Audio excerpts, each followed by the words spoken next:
Assalamualaikum warahmatullahi wabarakatuh. Halo sahabat Hafizah TV Medan dimanapun berada, semoga selalu dalam keadaan sehat walafiat ya. Amin ya rabbal alamin. Nah, kembali lagi nih dengan saya Umi Rani di salah satu acara di Hafizah TV Medan, yaitu podcast. Nah, hari ini kita kedatangan narasumber yang luar biasa. Kita datangkan langsung dari SDIT Hafizah Al-Nisa. Apa ya tema podcast hari ini? Tema podcast kita hari ini membahas tentang seputar penerimaan peserta didik baru dan beberapa program-program sekolah. Langsung saja yuk, sebelumnya ini udah bersama kita Umi, salah satu kepala sekolah di SDIT Hafizah Al-Nisa. Nah Umi, terima kasih banyak telah berhadir di podcast kita hari ini. Sebelumnya Umi boleh perkenalkan diri dulu. Terima kasih Umi. Assalamualaikum warahmatullahi wabarakatuh. Ayah dan bunda, sahabat Hafizah TV Medan dimanapun berada, perkenalkan nama saya Umi Dewi Wulansari SPDI selaku kepala sekolah. Oke, salah satu kepala sekolah di SDIT Hafizah Al-Nisa ya Umi ya. Kita ingin membahas sedikit tentang program sekolah nih Umi. Umi boleh tolong dijelaskan sedikit apa saja program unggulan yang terdapat di sekolah yang Umi pimpin? Iya, alhamdulillah ayah dan bunda dimanapun berada, selama kurang lebih 2 tahun saya menjabat sebagai kepala sekolah baik di 2 lembaga ya, lembaga pendidikan baik di TK maupun SDIT Hafizah Al-Nisa. Perlu diketahui bahwasanya TK ataupun SD yang kami kelola ini adalah di bawah naungan pendidikan Dinas Pendidikan, dan banyak program-program unggulan yang kami tawarkan di sekolah ini. Di antaranya yang sudah banyak kami share di video-video sebelumnya, ayah bunda bisa lihat, yaitu salah satunya adalah program tahfiz Quran. Nah, tahfizul Quran ini sendiri sudah dicanangkan sejak dini dari usia PAUD ataupun TK. Nah, kalau di usia PAUD itu target capaian hafalannya hanya sebatas 15 surah, yaitu juz 30. Kalaupun bisa lebih, itu alhamdulillah capaian yang luar biasa. Kemudian bedanya kalau di SD itu, untuk di SD sendiri target hafalannya itu sekitar 1 sampai dengan 3 juz minimal, dan maksimalnya 30 juz itu di dalam Al-Quran begitu. Dan kemudian juga program maupun metode yang kami ajarkan kepada anak itu, setiap anak memiliki cara yang berbeda dalam menghafal gitu, jadi tidak bisa disamakan Umi.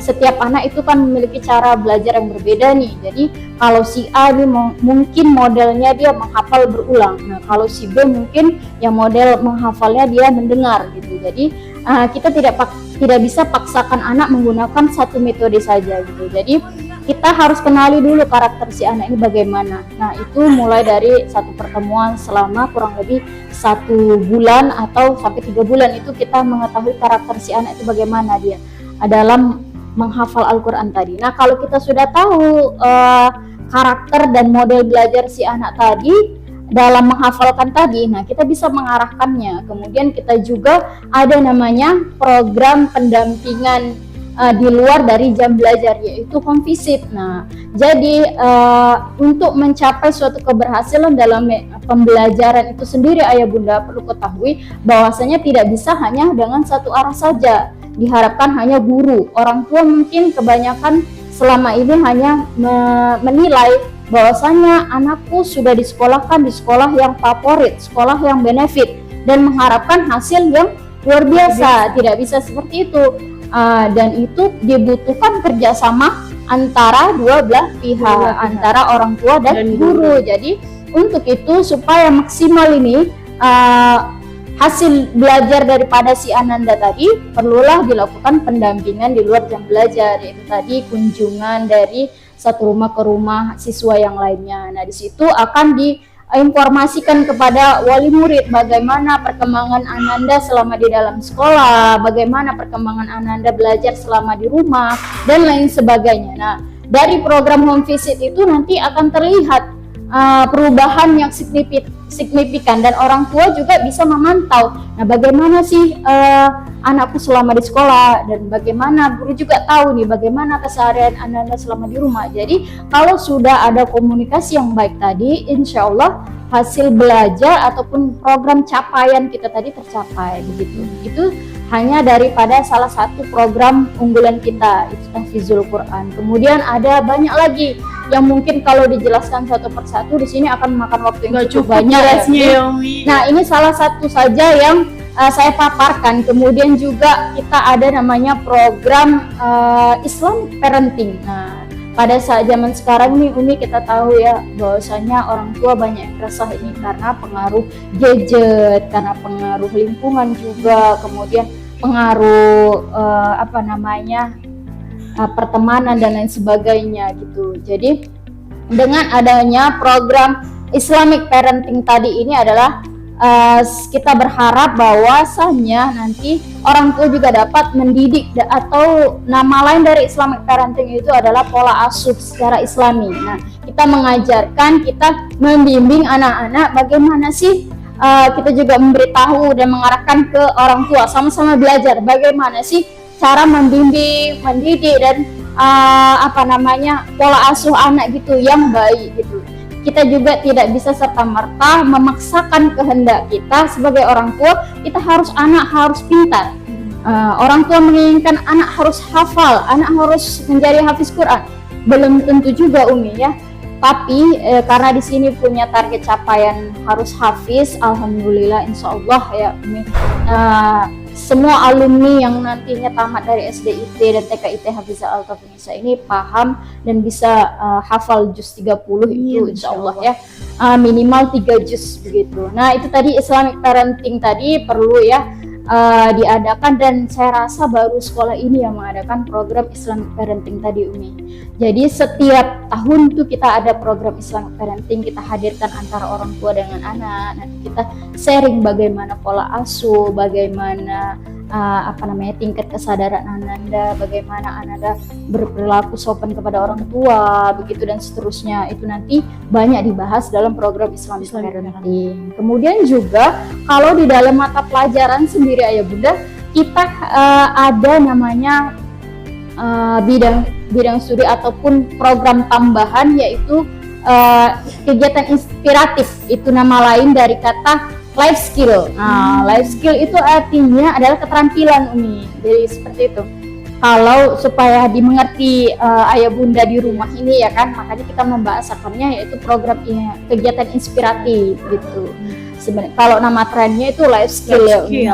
Jadi program kegiatan inspiratif ini sendiri alhamdulillah sudah berjalan selama kurang lebih 1 tahun, dan itu diadakan di mata pelajaran setiap 1 minggu sekali. Nah, apa saja sih kegiatan program inspiratif itu? Banyak sekali ya Umi yang bisa kita gali dan kita buat di dalam kegiatan inspiratif tadi, yaitu baik dari segi sosial emosional, kemudian itu juga dari segi keterampilan anak, misalnya kewirausahaan, kemudian apalagi dari cara membuat hal-hal yang lain yang bermanfaat, yang nantinya kita persiapkan mereka ini punya jiwa-jiwa wirausaha dan keterampilan lainnya. Jadi mereka belajar di sekolah tidak serta-merta harus selalu ilmu umumnya yang dituntut ini ataupun ilmu agamanya gitu.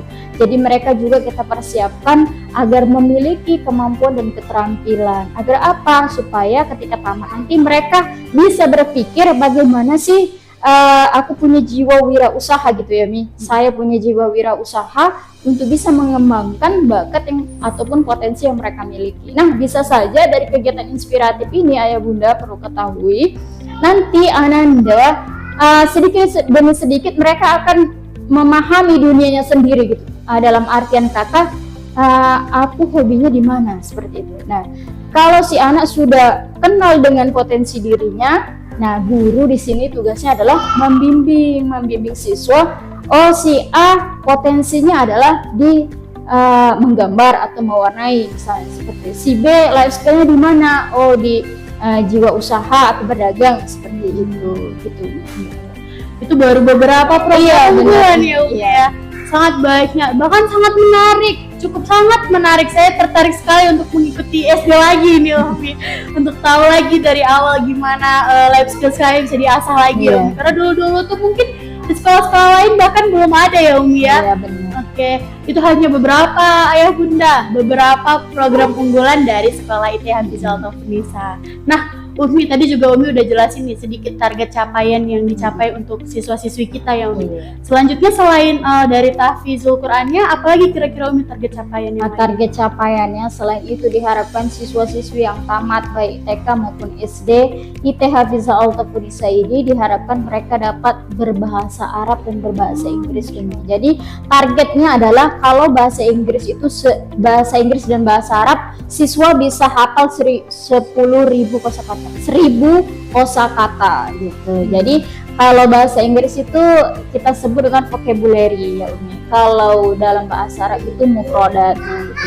Jadi dengan mufradat maupun vocabulary yang ditargetkan tadi, insya Allah kalau sudah hafal 1.000, paling tidak anak-anak bisa berbahasa Inggris dan berbahasa Arab walaupun I can a little gitu ya Umi. Walaupun sedikit-sedikit tapi setidaknya punya dia potensi dan bekal gitu. Seandainya nanti Anda mau melanjutkan di SMP atau SMP IT, baik itu SMP favorit, SMP negeri dan SMP yang lainnya. Nah, kalau dia sudah punya basic tadi, dimanapun diletak seperti kata pepatah, berlian, sebuah berlian walaupun sekalipun diletak di dalam lumpur dia akan tetap berlian seperti itu. Jadi mereka punya bekal ya untuk masa depannya lagi. Oke. Nah, kita bahas pola asuh nih. Seperti apa pola asuh di sekolah, di lingkungan sekolah itu dilakukannya seperti apa dalam membentuk akhlakul karimah? Iya, benar. Mungkin orang tua saat sekarang juga bertanya-tanya dan masih bimbang gitu ya. Yang bagi memiliki anak yang berusia 5 sampai dengan 6 tahun yang akan melanjutkan ke pendidikan atau baru akan melanjutkan ke dunia pendidikan seperti itu, mungkin masih ragu harus di mana anak disekolahkan dan bagaimana nanti ketika anak di sekolah, apakah makin buruk, apakah nanti bisa terjaga baik itu dari tuturnya, dari sikapnya, dari tingkah lakunya, dari dan lain sebagainya. Nah, di sini ditekankan sekali ayah bunda, mulai dari anak masuk di dalam gerbang nih, mulai dari masuk di dalam gerbang, kemudian masuk ke dalam kelas, itu semua sudah diatur. Diatur dalam artian kata kita punya tata caranya. Nah, pada saat anak masuk datang ke sekolah itu wajib salam dengan uminya dan uminya wajib menunggu di depan gerbang. Kemudian pada saat 10 menit sebelum masuk itu ananda wajib ini namanya sholawat, itu kalau setiap hari Jumat, atau kalau hari-hari yang lain itu morning mengaji. Nah, itu diwajibkan di sekolah ini ayah bunda. Jadi Umi, morning mengaji ini adalah program yang sudah kita laksanakan dari 2 tahun yang lalu gitu. Jadi alhamdulillah ananda hari ini yang sudah duduk di kelas 2 itu sudah Al-Quran semua. Jadi itulah pentingnya kenapa harus morning mengaji gitu. Jadi ayah bunda di luar sana tidak perlu khawatir ketika nanti anaknya sudah full day sekolah di IT nih misalnya. Nah, kalau di sini kan full day nih, kan namanya IT ya, Islam terpadu, maka sering dikaitkan dengan sekolah full day atau sekolah full gitu ya. Jadi kalau sudah full day, saya rasa tidak perlu lagi dingajikan di luar seperti itu. Yang terpenting hanyalah ayah bunda memantau anandanya selama di rumah itu mengulang-ulang kajian, mengulang-ulang bacaan. Itu saja sih menurut saya ya Umi.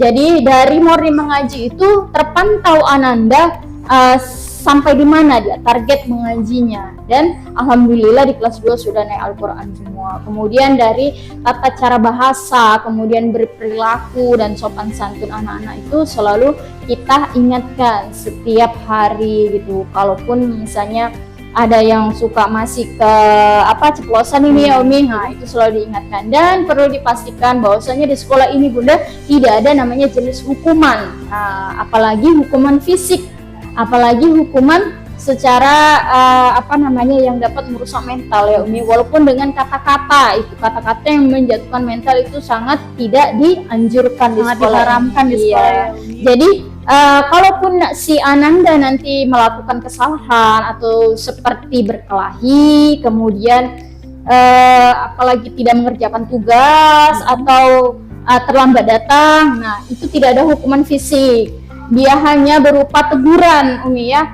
Kita mendidik mereka itu dengan cara yang lembut, kemudian sebisa mungkin kita tidak menggunakan tangan. Nah, kalau bisa itu jangan sampai terjadi di sekolah ini. Sejauh ini belum ada gitu ya Umi, dan belum ada sampai terjadi kejadian yang hebat gitu. Dan kalau anak-anak itu banyak yang bilang bandel dan rasa, itu memang fitrahnya anak-anak ya Umi, karena memang seusia mereka ini memang lagi aktif-aktifnya gitu. Jadi tinggal lagi kita mengarahkan mereka, dan kita juga sebagai guru harus tahu, paham karakter si anak ini sebenarnya bagaimana dia pola belajarnya. Jadi Umi, setiap anak itu memiliki cara yang berbeda dalam belajar begitu.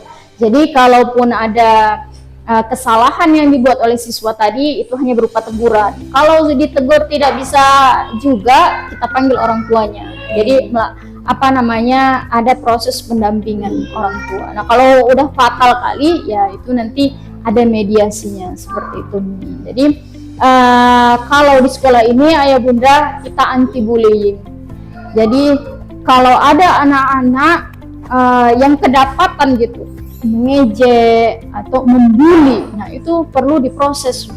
Jadi pada saat ini bullying itu kan dapat merusak atau menjatuhkan mental seorang anak ya. Nah jadi disinilah pendampingan yang ekstra dari guru selama di lingkungan sekolah itu diperlukan gitu, agar tidak ada kasus bullying tadi. Jadi kalaupun ada nanti terjadi, kita panggil itu dari kedua belah pihak, si A dan si B, misalnya si korban dan yang membuli si pelaku seperti itu. Dan sejauh ini alhamdulillah belum ada terjadi, dan insya Allah kedepannya sekolah ini akan terus maju dan diperbaiki baik dari segi fasilitas maupun pelayanan seperti itu. Berarti mengenai pembentukan akhlak tidak hanya dari murid-muridnya, tapi Umi juga mencontohkan Umi, mencontohkan dan mengingatkan selalu. Nah itu tadi dia sedikit mengulikkan tentang program-program sekolah, tentang kegiatan-kegiatan yang ada di sekolah. Kalau mau dijabarkan semua cukup panjang ya Umi, nggak cukup nanti durasi waktunya. Boleh nih ayah bunda sahabat Hafizah TV Medan, boleh datang ke sekolah untuk bertanya langsung kepada Umi, boleh ya kan Umi? Boleh. Atau boleh langsung ke sosial media kita, ada di Facebook dan di YouTube Hafizah TV Medan. Kalau di Facebook ada di SDIT Hafizah Altofenisa. Nah setelah membahas tentang program unggulan dan target capaian yang sudah dibahas tadi kan Umi, ini udah deket-deket penerimaan peserta didik baru ya Umi ya. Mau tanya dulu Umi, gimana nih persiapan dari sekolah untuk penerimaan peserta didik baru? Alhamdulillah sejauh ini kita sudah siap dan sangat siap ya, udah 100% Umi. 100% Mulai siap. dari berkas-berkas, kemudian tim PPDB-nya sendiri juga sudah kita bentuk, kemudian strateginya, cara-caranya, dan pelayanannya, perekrutannya bagaimana, itu sudah kita siapkan dari jauh-jauh hari Umi. Jadi hari ini kita sudah siap 100%, insya Allah kita siap menerima kedatangan ananda putra-putri ayah bunda yang akan memasuki dunia pendidikan. Jadi udah dipersiapkan secara matang ya Umi ya nih, dan siapkan tidak bersiap-siap di sekolah untuk menerima putra-putri terbaik dari ayah bunda di rumah. Nah pasti ayah bunda tanya kan, kira-kira berapa kuota nih yang diterima Umi? Nah, alhamdulillah ayah bunda jangan sampai ketinggalan nih ya, karena kuota yang kita siapkan hanya satu kelas. Nah, gitu nih. Jadi satu kelas itu hanya maksimalnya 20 siswa Umi. Nah, kuotanya terbatas ya ayah bunda sahabat Hafizah TV Medan, jangan sampai ketinggalan. Nanti bakal kita kasih tahu apa saja persyaratannya dan kapan dibukanya. Diingat, didengarkan baik-baik, dicatat ya ayah bunda. Oke Umi, pasti pada bertanya-tanya nih, apa aja nih Umi persyaratan untuk bisa masuk ke SDIT Hafizah Altofenisa atau TKIT Hafizah Altofenisa? Jadi kalau untuk persyaratan sendiri itu persyaratan secara administrasi ya Umi. Nah itu seperti biasa, yaitu legalitas, yaitu fotokopi KTP orang tua, fotokopi kakak, fotokopi akte kelahiran. Kalau untuk yang SD, fotokopi ijazah RA atau TK-nya. Nah kalau yang TK tidak ada ijazah ya Umi. Itu saja, kemudian pas foto. Nah itu saja sih. Oke, sangat sederhana ya Umi ya, seperti daftar-daftar sekolah pada umumnya, sangat sederhana. Boleh tadi diulangin lagi, dicatat ya ayah bunda, jangan sampai kelupaan bawa. Nanti udah sampai sini rupanya kelupaan, pulang bisa saja loh sheetnya diambil sama peserta didik yang lain, ya kan Umi? Iya. Untuk itu persyaratan secara umum ya Umi ya. Nah Kalau persyaratan secara khusus nih, ada nggak seleksi-seleksi atau tes gitu untuk masuk ke sekolah? Jadi kalau untuk siswa-siswi TK itu tidak ada tesnya gitu Mi.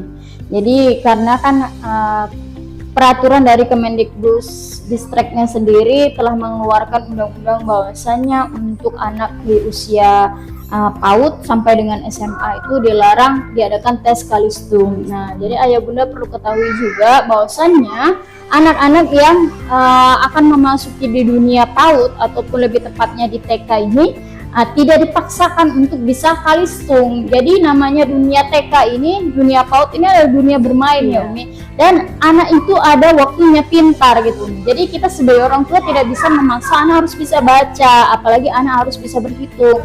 Nah, di dunia TK ini adalah dunianya mereka bermain, bagaimana hati mereka senang gitu kan, bagaimana mereka mengenal lingkungan sosialnya gitu. Nah, kalau anak sudah senang, insya Allah apapun yang dijelaskan Uminya bisa masuk gitu. Nah, kalau nanti di pertengahan jalan anak-anak bisa membaca nih, bisa berhitung atau yang disebut dengan kalistung tadi, itu adalah nilai plusnya gitu. Jadi banyak nih orang tua sekarang khawatir ya Umi, anakku sudah mau masuk SD tapi belum bisa baca nih. Nah, sedangkan di TK ini kan tidak ada peraturan anak harus bisa baca dan berhitung. Tapi di SD pelajarannya sudah tinggi. Nah, itu nanti dibarengi dengan upaya-upaya kita sebagai orang tua di rumah gitu, melatih anaknya bagaimana bisa mengenal huruf lebih jauh lagi seperti itu. Jadi kalau di TK tidak bisa ditekankan anak harus bisa baca, anak harus bisa berhitung, tidak bisa seperti itu. Jadi untuk anak yang masuk TK tidak ada tesnya. Tapi kalau untuk yang masuk SD, karena kita basicnya adalah Islam terpadu, maka tesnya adalah tes membaca surah-surah. Itu pun surah-surah pendek, surah-surah yang umum seperti Al-Fatihah, An-Nas, Al-Ikhlas dan lain sebagainya. Itu saja. Hanya untuk mengetahui seberapa jauh si anak ini mengenal dunia pendidikan. Sebelum dia memasukin SD, pastikan dia sudah TK. Ini kalau yang TK, kalau yang tidak TK bagaimana? Tidak mungkin tidak diajarkan orang tuanya hanya sebatas Al-Fatihah. Jadi inilah basic mereka atau dasar daripada mereka agar mereka ini siap gitu Umi. Aku siap untuk bersekolah seperti itu. Kemudian nanti ada namanya tes wawancara. Nanti ayah bunda bisa baca di brosur kita. Nah, tes wawancara itu maksudnya apa? Sepenggalan tentang pertanyaan-pertanyaan keseharian, yaitu tentang keseharian Ananda gitu. Hal-hal yang umum saja ditanyakan seperti itu. Jadi tidak ada secara khusus. Ditanyakan ke orang tua. Berarti persyaratannya juga nggak terlalu berat ya, hanya bertanya soal keseharian anak dan surah-surah pendek yang memang pastinya sudah dikuasai sama anak. Oke, itu tadi dia persyaratan, terus program-program sekolah yang sangat menarik. Jujur saya sangat tertarik untuk kembali lagi ke SD. Sangat tertarik, sangat menarik ya bunda. Nah, yang terakhir nih yang perlu diketahui sama ayah bunda untuk mereka daftar nih Umi, ya kan Umi udah tahu persyaratannya, udah tahu apa aja yang harus dipenuhi, administrasi dan lain sebagainya.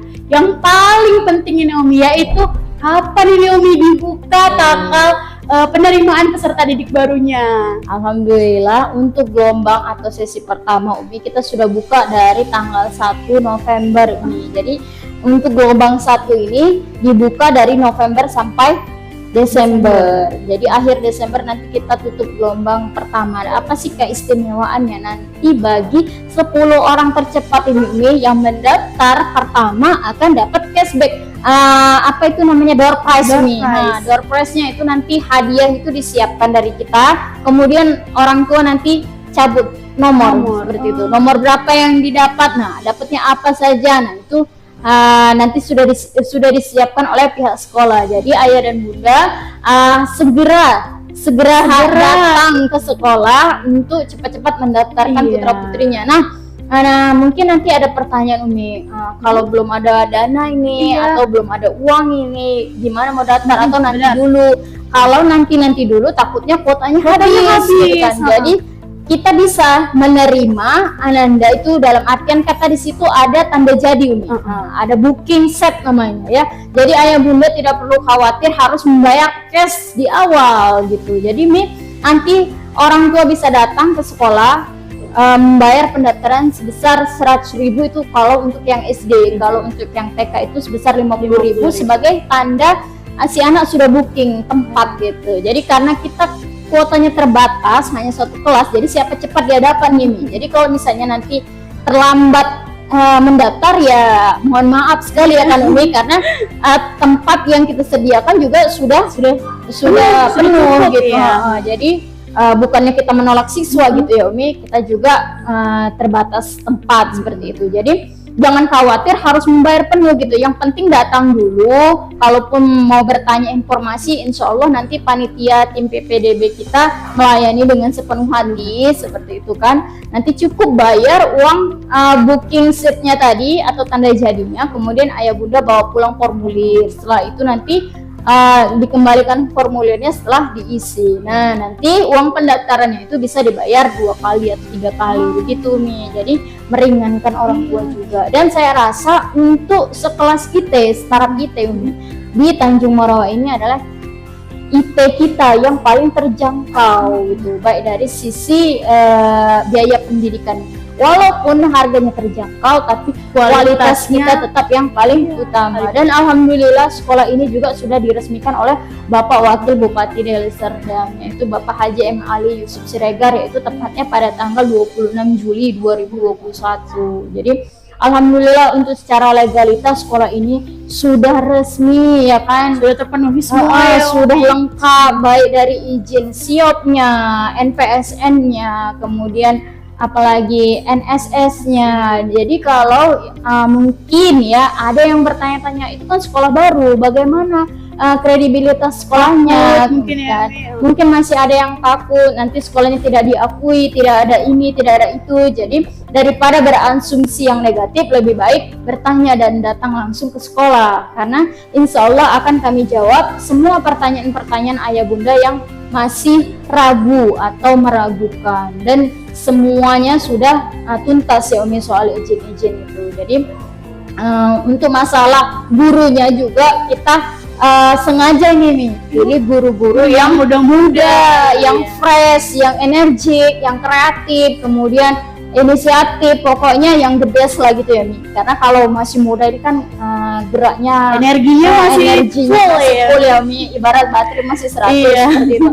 Nah nanti anak-anak juga kan lihat kalau Uminya cantik, kemudian berpakaiannya rapi, anggun, seger, fresh gitu, pasti anak-anak semangat dalam belajar seperti itu. Iya. Berarti tadi udah dijelaskan, semuanya sudah dijelaskan secara rinci sama kepala sekolahnya langsung. Jadi nggak ada lagi nih informasi yang tidak valid ya bunda dimanapun berada. Nah tadi udah dibuka ya Umi, dari awal November sampai akhir Desember tahun ini. Iya, itu untuk gelombang pertama ini udah tanggal 20 November ya bunda. Ayo jangan ketinggalan, buruan datang ke sekolah. Tadi boleh juga nggak harus bayar full, bisa booking tempat dulu ya Umi, bisa booking tempat dulu untuk mengambil formulirnya. Dan yang penting datang aja dulu ke sekolah untuk tahu segala jenis informasi dari sekolah ya Umi ya. Ayo bunda dimanapun berada, sahabat Hafiza TV Medan, datang langsung sekolah yang beralamat di mana Umi? Alhamdulillah sekolah ini beralamat di Desa Dalu 10B, Dusun 5 Pasar 4, Kecamatan Tanjung Morawa. Langsung datang aja ya bunda. Jangan lupa datang di sekolah IT Hafiza Al-Taufundisa. Catat tadi persyaratan dan tanggal dibuka dan ditutupnya. Ingat ya, ini udah di tanggal 20 November loh. Sebentar lagi kita tutup di gelombang pertama. Oke, terima kasih banyak Umi waktunya dan penjelasannya yang cukup luar biasa. Terima kasih banyak telah berhadir di podcast kita hari ini. Semoga kita dapat berjumpa kembali di lain waktu ya Umi. Amin ya rabbal alamin. Nah itu saja ya bunda. Jangan lupa untuk datang ke sekolah ya. Sekali lagi saya ingatkan, dibukanya penerimaan peserta didik baru itu di gelombang pertama dari tanggal 1 November sampai di akhir tahun di bulan 12 ini di tahun 2023. Jangan lupa datang ke sekolah, bawa persyaratannya, dan dibawa uang ini untuk nge-booking tempat untuk putra putrinya. Sekolah terbaik untuk putra putri Anda. Oke, itu saja dari saya, dari kami berdua. Saya Umi Maharani pamit undur diri, dan Umi. Saya Umi Dewi Bulansari. Iya. Bila kita bilang assalamualaikum warahmatullahi wabarakatuh.